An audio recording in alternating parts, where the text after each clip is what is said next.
हमारा बेटी को ना नौकरी चाहिए नहीं चाकरी चाहिए, कुछ नहीं चाहिए, बस उसका किडनी निकाल करके उतना ही पैसा चाहिए, किडनी निकाल कर करके चारों को हमारा बेटी को पैसा मिल जाना चाहिए। पप्पी ऐसा है कम से कम एक परवस्ती कर दे तो माइक नौकरी दिला दे तब न रहते। एक ब्याह शादी सब कुछ पढ़ाई लिखाई बहुत अच्छा रहे लड़का एक पापा। पहला गोली वो अपराधी चलाया था उसी समय पकड़ लिया गया होता तो शायद जो है चंदन की मौत नहीं होती। दूसरा गोली चलाया उसी समय पकड़ लिया गया होता, 1 किलोमीटर 2 किलोमीटर के अंदर पकड़ लिया गया होता।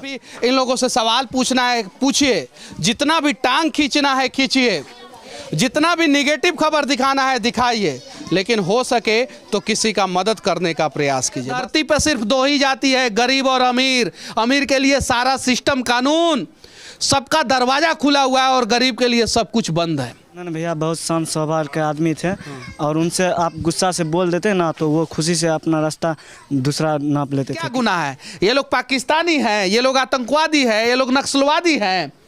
क्या गुनाह है इन लोगों का? क्यों इन लोगों ने खो दिया अपना सहारा?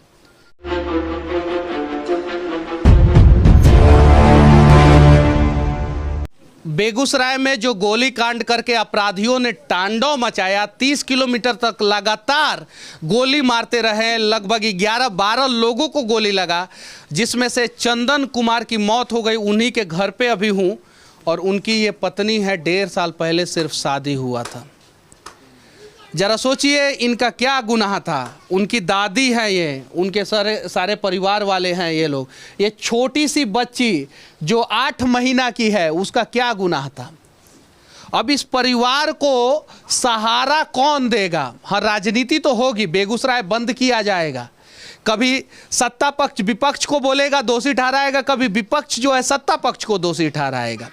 लेकिन आखिर बिहार में अपराधियों का मनोबल इतना क्यों बढ़ गया है जो 30 किलोमीटर तक बेगूसराय, जहां पे बरौनी जैसा रिफाइनरी है, अनेकों फैक्ट्री है, पेप्सी जैसी कंपनी है, वहां पे गोली चलाते हैं और सड़क पे किनारे पे जो भी आदमी रहता है उसको गोली मार देते हैं और उन्हें पकड़ा तक नहीं जाता है। जरा सोचिए, अगर पहला गोली वो अपराधी चलाया था उसी समय पकड़ लिया गया होता तो शायद जो है चंदन की मौत नहीं होती। दूसरा गोली चलाया उसी समय पकड़ लिया गया होता, 1 किलोमीटर 2 किलोमीटर के अंदर पकड़ लिया गया होता। सीसीटीवी लगा हुआ है, फिर भी उसके बावजूद भी जो है ना, इन लोगों का क्या गुनाह है? ये लोग पाकिस्तानी हैं, ये लोग आतंकवादी हैं, ये लोग नक्सलवादी हैं। क्या गुनाह है इन लोगों का? क्यों इन लोगों ने खो दिया अपना सहारा? कभी आप लोगों ने सुना है कि नेता मर गया हो, गोली मार दिया गया हो, नेता का परिवार वाले को गोली मार दिया गया हो? उनको तो सुरक्षा मिल जाता है, इस परिवार को सुरक्षा कौन देगा? बनिए ना सहारा इस औरत के लिए, इस बहन के लिए। मैं बिहार के लोगों से विनती करना चाहता हूँ, मदद करते हैं ना तो आइए इस बहन के बारे में पहले पूरा जानकारी ले लीजिए और हो सके तो इस बहन को मदद कीजिए। कर सकते हैं? नहीं कर सकते, हमें पता है। इस दादी को मदद कीजिए, इस परिवार को मदद कीजिए। यहाँ पे सभी औरतें हैं, इन लोगों को उम्मीद है कि कोई तो आएगा मसीहा और इनको मदद करेगा। अब मैं क्या पूछूं इन लोगों से? मेरी मजबूरी है कि ऐसे जगह पे जाने के बाद पूछना पड़ता है। अगर नहीं पूछेंगे तो आप लोग कहेंगे कि खुद बोल के जो है चला आया।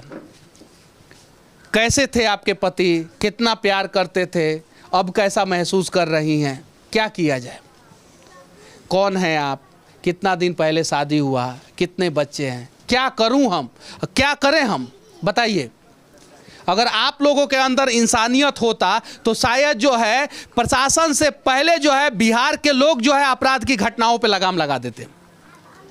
लेकिन हमें कोई मतलब नहीं है, हर चीज़ को जातीय रंग दे देना। विधायक जी हमारे जाति के हैं तो विरोध नहीं करेंगे, सांसद जी हमारे जाति के हैं तो विरोध नहीं करेंगे। अरे धरती पर सिर्फ दो ही जाति है, गरीब और अमीर। अमीर के लिए सारा सिस्टम कानून सबका दरवाजा खुला हुआ है और गरीब के लिए सब कुछ बंद है। सोचिए। क्या नाम हुआ चाची आपका? कविता कुमार। अच्छा, चंदन कौन थे आपके? चंदन जमाई भी। जमाई थे? हाँ। अच्छा, कितना साल उम्र था उनका? उसका 30 साल। 30 साल। हाँ। अच्छा, आपका क्या नाम है दीदी? रानी। अच्छा, अब आप लोग चाहती क्या हैं? चाहते हैं सर, सीएम साहब से यही चाहते हैं, हमको सरकारी जॉब चाहिए मेरे ननद के लिए।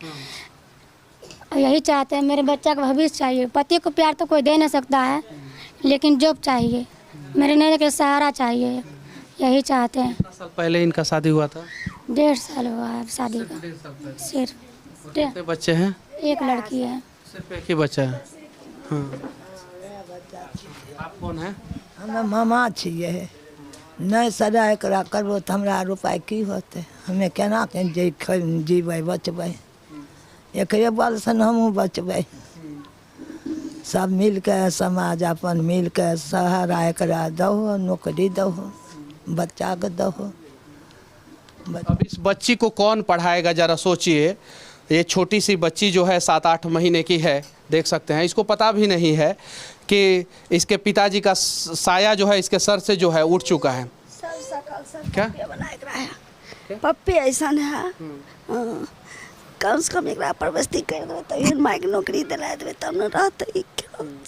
एक बियाह शादी सब कुछ पढ़ाई लिखाई बहुत अच्छा रहे लड़का। एक पापा केकरो से बोले नहीं रहे जोर से, तते अच्छा रहे। हाँ, कम बैल जाए रहे पर डिपेंडिंग बैक्टीरिया। जरा सोचिए, अगर इनका आवाज़ किसी बहरे को नहीं सुनाई दे रहा होगा तो मैं माफ़ी चाहता हूँ। बनिए ना इन गरीबों का आवाज़, बनिए ना इन गरीबों का सहारा। किसने रोका है? यहाँ पे बहुत सारे लोग आए हैं और बहुत सारे लोग आए थे और आएंगे भी। उम्मीद बनिए ना, मदद कीजिए ना, क्या पता आप एक आदमी का ज़िंदगी बदल सकते हैं। प्रयास कीजिए कि एक किसी भी बेसहारा का ज़िंदगी बदलने के लिए प्रयास कीजिए। और क्या गलती था?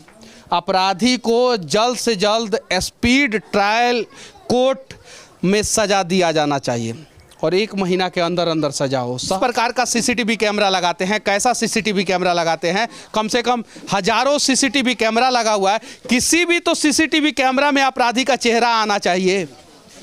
और बस उम्मीद है कि बिहार के जितने भी मीडिया बंधु हैं, आइए, जितना तहकीकात करना है कीजिए, जितना पड़ताल करना है कीजिए, जितना भी इन लोगों से सवाल पूछना है पूछिए, जितना भी टांग खींचना है खींचिए, जितना भी निगेटिव खबर दिखाना है दिखाइए, लेकिन हो सके तो किसी का मदद करने का प्रयास कीजिए। बस इतना ही विनती करूंगा। इस परिवार का कोई भी गलती नहीं था। 30 किलोमीटर में 7 थाना आता है। 7 थानों लापरवाही के कारण कोई अपराधी को नहीं पकड़ पाया। चंदन कैसा लड़का थे? सर, पूरा समाज उनके लिए रोया। और कैसा थे पूछिए, किसी से झगड़ा का मतलब सिर्फ और सिर्फ गरीब और अमीर होता है।